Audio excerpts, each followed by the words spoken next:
you share some light, like the kind of thing that happened with the women and all, and the way the Congress and the opposition fought for that, and the outcome of the fight that they have got? Can you share some light on Completely that? undemocratic, never happened in the history, and people are watching this. People are seeing the one-sided attitude of the government, the autocratic approach of the government, and they will get the result. Their arrogance will fall.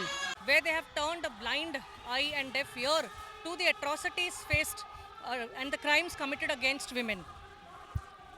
We have come to this Vidhan Sabha, to this legislative assembly, to raise the issues of the common public. There has been regular issues of crime against women. Even in my constituency, there has been suicide cases, multiple cases. A lot of people have faced cases, and those women have a commitment. Those women are the women who have voted this government to power, and they have turned a blind eye to their issues, and it is extremely disheartening when the statistics and the report in the House says that the rape cases has gone up by 8% in the last 9 months. The case resolution has gone down. Cybercrime has gone up. Yet the government doesn't want to do anything and fulfill our demand of forming a House committee. They have suspended 14 MLAs.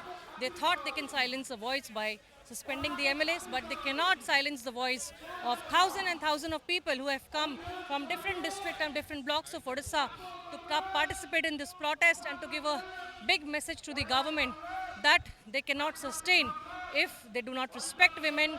Congress party is demanding safety, security, respect of women and true empowerment of women. Giving 27 rupees per day through Subhadra Yojana is not women empowerment.